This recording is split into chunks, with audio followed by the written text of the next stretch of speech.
E ninguém cala esse chororô. Chora o time todo, chora o presidente, chora o torcedor. E o Mengão? Uma grande vitória do Mengão, 3-1 nesse clássico contra o Botafogo. O time realmente jogou muito bem. Vamos ver nesse vídeo o debate no Sport Center dos comentaristas sobre essa vitória do Mengão, sobre a observação que o Flamengo está indo no caminho certo. Perdemos a Supercopa, perdemos nos pênaltis, mas que o time teve um grande volume de jogo e o time está realmente evoluindo. Vale a pena ver esse debate aqui no programa Sport Center. Quero dar os créditos à ESPN Brasil, o link está aqui na descrição do vídeo. Quero também passar um recadinho especial para vocês. Aqui na descrição do vídeo e no comentário fixado tem um livro digital grátis, um e-book gratuito para você lá baixar. Esse e-book trata-se de como você montar um negócio online do zero e tudo passo a passo. Se você quer ter uma renda extra, você quer montar o seu negócio na internet, até como renda principal, baixa lá, é de graça. Esse e-book foi baixado por mais de 1 milhão de pessoas e muitas pessoas tiveram sucesso colocando em prática o que foi visto neste e-book. Então vai lá, baixa, é de graça, vai cair no teu e-mail em 5 minutinhos e você vai ter esse e-book para você fazer a sua leitura e colocar em prática. Quero também te convidar para uma coisa gratuita, que é você se inscrever aqui no canal, nomezinho vermelho aqui embaixo, aperta lá, inscreva-se, acione o sininho das notificações, para que você seja notificado quando tiver um vídeo novo no canal, e deixe o seu like, né? Deixe o like para você fortalecer e ajudar o nosso canal. Sem mais delongas, vamos ao vídeo. Paulo Souza comemora a vitória, a primeira vitória em clássico do técnico português, né? Ele tinha uma derrota só, mas exatamente no clássico contra o Fluminense. Se a gente contar o jogo de domingo, que foi um clássico também, um clássico nacional, né? Empatou, mas não levou. E perdeu nos pênaltis. É isso, então o Pedro, Gabriel, Arrascaeta fizeram os gols, depois o Léo Pereira fez o do Botafogo, 3-1, o Flamengo vence. Você já viu comigo aqui o Gustavo Zupac. E vamos direto para os lances, os gols da partida no estádio Newton Santos. O Flamengo com um amplo domínio no primeiro tempo, no segundo o Botafogo deu uma melhorada, né, Zupac? Boa noite. Boa noite, Edu. Boa noite ao Capita que vai estar com a gente. Boa noite ao Fã de Esportes. Foi uma vitória tranquila e merecida. Muito tranquila e muito merecida. O jogo teve alguns lances polêmicos a favor do Botafogo que merecem a discussão e falaremos sobre eles, mas nos 90 minutos o Flamengo, quando quis, passeou, né? Nos primeiros 15, 20 do segundo tempo, o Botafogo tentou voltar um pouco mais para o jogo, o Flamengo não conseguiu manter exatamente o mesmo ritmo e ali o time do Lúcio Flávio, interino, gerou algum tipo de perigo, passeou, chegou a marcar um gol anulado, né, com o Matheus Nascimento que estava impedido, o Chay, na verdade, bateu e o Matheus estava impedido, mas no geral foi um Flamengo que jogou fácil, né? Especialmente no primeiro tempo, a facilidade que o Flamengo envolveu o Botafogo, impediu a saída de bola do Botafogo, né? O Paulo Souza falou da fome do time e a gente viu no começo de jogo, em especial, o Flamengo com muita fome, impedindo a saída de bola do Botafogo, roubando bola e criando chance com a sua movimentação incessante a partir daí. Então foi uma boa atuação do Flamengo. O Botafogo não jogou bem, mas o Flamengo jogou bem. Atuação interessante do ponto de vista individual e do ponto de vista coletivo também. Aí o segundo gol do Flamengo, Gabriel deixando o dele. Bola do Lázaro, uma troca, né? Isso que eu ia falar, o Lázaro, né? O Lázaro sendo importante peça do Paulo Souza neste novo Flamengo. Sem dúvida, e jogando na posição que é a do Everton Ribeiro nesse time, né? Que é o ala pela esquerda. É ali que o Lázaro vem jogando e hoje jogou bem, sim. O Flamengo com algumas diferenças em relação ao time que empatou com o Atlético no domingo. A gente já vai falar sobre essas diferenças, mas temos ali o Gabigol e o Pedro como dupla de ataque. E o terceiro gol foi esse aí, o do Arrascaeta. Fábio Luciano, Capita. Companheiro, tudo bem? Boa noite. Oi, Edu, tudo bem com você? Boa noite ao Zupac, boa noite a todos. E faço do Zupac as minhas palavras, Edu. Uma vitória tranquila do Flamengo. Existe uma diferença técnica muito grande, né? A gente sabe disso, de elenco, a força de elenco. O Flamengo tem muito mais. A questão técnica, ela foi um diferencial hoje.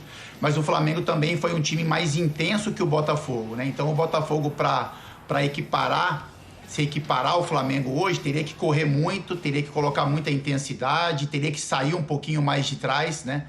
É lógico que o Flamengo é muito perigoso nos contra-ataques. mas o Botafogo teria que sair um pouquinho para não deixar o Flamengo circular com tanta facilidade a bola, e nada disso aconteceu, né? O gol do Botafogo vem através de um gol contra do Léo Pereira, né? Uma infelicidade do Léo, que fez uma boa partida hoje também, foi uma das mudanças do time, né? O Paulo fez algumas alterações, então colocou o Léo Pereira na zaga no lugar do Felipe Luiz, então fez uma formatação mesmo com 3 zagueiros, ele entra com o Lázaro, que foi muito bem na partida de hoje, no lugar do Everton Ribeiro, ele entra com o Andreas Pereira no lugar do João Gomes, e entra com o Pedro no lugar do Bruno Henrique, e tudo isso funcionou muito bem. Então é um time que hoje, na partida de hoje, demonstrou muita qualidade técnica, e demonstrou muita intensidade também. Então o Paulo Souza cobrava isso do Flamengo, né? Então sabia do potencial técnico que a equipe tem, mas cobrava um pouco mais de intensidade, um pouco mais de gana para fazer os gols, e acho que o Paulo ficou bem satisfeito com o que ele viu hoje ali do banco de reservas. E o John Textor talvez não tanto, né? A gente sabe, daqui a pouco a gente vai, inclusive, ver o novo dono do Botafogo, da SAF do Botafogo, conversou com a Roberta Barroso, a gente vai ouvir as palavras do John Textor, mas durante um momento parecia que seria uma goleada do Flamengo. O Botafogo, em determinado momento, falou, opa, não, aqui não, e foi para frente. A gente vai falar dos lances de arbitragem já. Um pênalti que poderia ter sido marcado, muita gente achando que foi pênalti para o Botafogo, Zupac. Uma mão do Pedro, né? E logo na sequência, uma entrada duríssima do Fabrício Bruno em cima do Chay, também questionada. A gente vai falar sobre esses lances. Poderia ser expulso. Poderia ser expulso, e não foi na área, né? Seria uma falta bem distante, quase no meio-campo, próximo ao banco de reservas do Nilton Santos.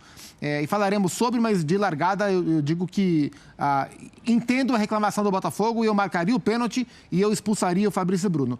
Mas o jogo não passa exatamente por isso, o jogo ele é além disso. Né? E o que você falou sobre a goleada, uma possibilidade de goleada, foi o que eu vi no jogo. Assim, o jogo poderia ter perfeitamente terminado com uma goleada a favor do Flamengo, em especial no primeiro tempo, quando o Flamengo começou a chegar muito depois do primeiro gol marcado, do gol do Pedro. O Flamengo tentou, e eu fiquei com essa impressão que em alguns lances tentou fazer sempre o gol mais bonito, né? Porque estava chegando tão fácil, e era balãozinho por cima da área para chegar, e era rodopio para dar um toque por baixo do goleiro. Seriam gols bonitos, né? Porque estava tranquilo para chegar, só que esse excesso de preciosidade fez o Flamengo demorar um pouco mais para construir a vantagem confortável. Então acho que fica esse pequeno alerta. Em alguns momentos dá para simplificar um pouco mais, para definir o jogo logo e ter um pouco mais de conforto para administrar, mas o Flamengo acabou fazendo isso mesmo no primeiro tempo. O curioso é que o Flamengo dominou o primeiro tempo, né? Então o Flamengo jogou em cima do Botafogo o primeiro tempo, mas o segundo gol do Flamengo sai de um contra-ataque, né? E aí a velocidade acaba aparecendo, o Lázaro com o Gabriel para concatenar nesse gol. E do terceiro gol do Flamengo no segundo tempo, muita liberdade para o Arrascaeta, que vem jogando muito bem, né? O Arrascaeta fez uma partidaça.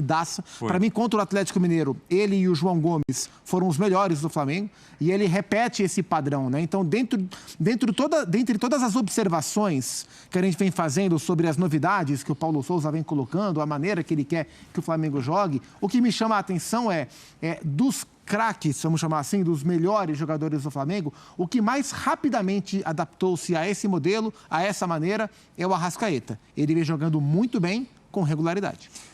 E o Bruno Henrique, que é uma dessas estrelas no banco de reservas, compreensível, né? Ele vinha de um longo período sem jogar. Teve um jogo desgastante, né, contra o Atlético, um jogo bem desgastante. Então, normal, não acho que é para causar estranheza o Bruno Henrique no banco, não quer dizer que ele vai ser reserva com o Paulo Souza. Mas, Edu, se a gente parar para olhar, e o Fábio, eu também estou curioso para ouvir o Fábio sobre, a gente já começa a ter uma ideia do que é o Flamengo do Paulo Souza. Então, a gente já sabe que o Flamengo do Paulo Souza tem 3 zagueiros, e na ideia dele o Felipe Luiz é um dos zagueiros. A gente já sabe que no Flamengo do Paulo Souza de hoje, tá? Evidente, né? Nesse momento, o Everton Ribeiro é um ala, a outra ala tem disputa, e a minha impressão é que nesse momento o Isla é o terceiro. Então você tem Rodinei e o Mateuzinho brigando. E Isla é um tema que temos que falar, porque parece carta fora do baralho. Nesse Flamengo de hoje, você tem Arão, Andréas e João Gomes para 2 vagas, porque o João Gomes se coloca na briga, pela sua qualidade, se coloca na briga. O Arrascaeta vai jogar, o Gabriel vai jogar. A outra vaga no ataque, aí tem uma briga. E aí é a briga mais feroz do momento, que é Pedro ou Bruno Henrique. Eu vejo esses dois hoje brigando por uma vaga, porque o Arrascaeta vai jogar, nesse suposto trio ofensivo, né? O Arrascaeta mais por trás. O Arrascaeta faz o vértice desse triângulo aí pela esquerda. O Gabriel vai jogar ou centralizado com o Bruno Henrique ou pela direita com o Pedro. Mas Bruno Henrique e Pedro é uma briga. Eu não vejo, por exemplo, hoje ele colocando os 3 atacantes. Não dá. Gabriel, Pedro e Bruno Henrique e voltando o Arrascaeta. Só numa situação muito especial, né? Então essa é uma disputa, é uma pauta para os próximos meses de Flamengo aí. E no segundo tempo a gente observava, a gente até comentou, né? Bruno Henrique do lado direito. É uma coisa difícil de imaginar, né? Mas estava com esse desenho. Quando a gente falava dos lances de um possível pênalti para o Botafogo, de uma possível expulsão do zagueiro do Flamengo, Fabrício Bruno, o Capita fez assim com a cabeça de sim, concordou. A gente vai tratar mais a fundo esse tema, mas queria ouvi-lo também sobre essa questão do ataque, essa briga por vaga no ataque aí, Fábio. Edu, não, assim, eu só queria fazer um complemento do que o Zupac colocou e colocou muito bem. A questão do Bruno Henrique, porque o Arrascaeta, quando o Bruno Henrique joga, o Arrascaeta tem que ir para o lado direito, né, nessa formatação que o Paulo está tentando. Então, quando a gente... o ataque é formado por Gabigol, Bruno Henrique e Arrascaeta, que faz essa movimentação ali, estava fazendo, né, pelo lado direito, entrando um pouco mais para o meio, né, porque o Arrascaeta gosta também de fazer esse tipo de movimentação. Então, e a gente sabe que o Arrascaeta ele funciona bem pelo lado esquerdo, né? Então o Arrascaeta é um jogador que joga pelo, né, que em jogos anteriores, né, em tempos anteriores no Flamengo, era um jogador centralizado que caía para a esquerda, ajudava o Bruno Henrique. Com o Paulo Souza, ele começou a jogar mais pelo lado direito. O Bruno Henrique fazendo um pouco, mesmo tendo o apoio do Gabigol, fazendo esse apoio ao Gabigol, mas era um jogador que atua, né? O forte do Bruno Henrique é pelo lado esquerdo. E com a formação de hoje, o Arrascaeta foi pro lado esquerdo, né? Então o Arrascaeta ele jogou centralizado em alguns momentos, mas caindo um pouco mais pro lado esquerdo. E o Gabigol fez essa função pelo lado direito para deixar o Pedro um pouco mais centralizado. Então, quando a gente via o Flamengo em alguns momentos com 2 atacantes, era Pedro e Gabigol, com o Arrascaeta um pouco mais centralizado. Quando o Flamengo se movimentava com 2 beiradas e o Pedro centralizado, era o Gabigol que fazia esse lado direito. Então, como o Zupac falou, entender o que o Paulo Souza está pensando, né, com relação ao time base do Flamengo e titular, o principal time do Flamengo, e aí essa briga por posição entre Pedro e Bruno Henrique. O Lázaro foi muito bem hoje. Eu acho que o João Gomes saiu para entender um pouco como é que o Andreas iria jogar. O Bruno Henrique também no momento, né? Eu acho que é para entender também como é que o Pedro iria se encaixar com o Gabigol. Eu acho que essa briga também vai se acirrar um pouco mais entre o Everton Ribeiro e talvez o Lázaro. Porque o Lázaro, quando ele entra no jogo contra o Atlético Mineiro, ele vai bem. No jogo de hoje ele foi muito bem também, ele dá uma assistência pro Gabigol, ele começa também a jogada, ele começa a jogada que passa pelo Arrascaeta e o gol do Pedro. E eu particularmente, eu não vejo o Everton Ribeiro com muito futuro, né, nesse lado esquerdo do Flamengo. A gente sabe que o Everton Ribeiro ele funciona muito bem pelo lado direito, é o meio atacante e não é um jogador que, né, ele jogou há muito tempo atrás pelo lado esquerdo do campo, né, porque ali você tem que fazer também em alguns momentos algumas movimentações defensivas para apoio, né, para ajudar ali o terceiro zagueiro pelo lado esquerdo. Então, são situações que o Paulo Souza vai trabalhar e acho que o mais importante dizer pelo lado do Flamengo é isso, que essas peças renderam. Então, todos os jogadores que entraram hoje foram muito bem, os que permaneceram como titulares, eles entregaram o que o Paulo queria, que era intensidade. O Flamengo foi um time muito intenso hoje. E para completar um pouquinho, só que eu sei que vai dar um pouco mais de assunto, eu concordo com o Zupac em termos. Eu acho também que o lance de penalidade ela aconteceu. O Pedro ele faz um movimento que não é natural com o braço. Seria até bacana para o jogo, né, se acontecesse esse pênalti, porque seria 1-1. E aí a gente entenderia como é que o Flamengo iria reagir com esse resultado. Talvez o Botafogo se motivasse também com esse gol. E o lance do Fabrício Bruno, eu acho que tem uma disputa antes, depois ele sai um pouquinho atrasado. Eu não vejo como lance de expulsão, mas respeito a opinião do Zupac e vamos ver como é que vai ser esclarecido aí, talvez pela Renata.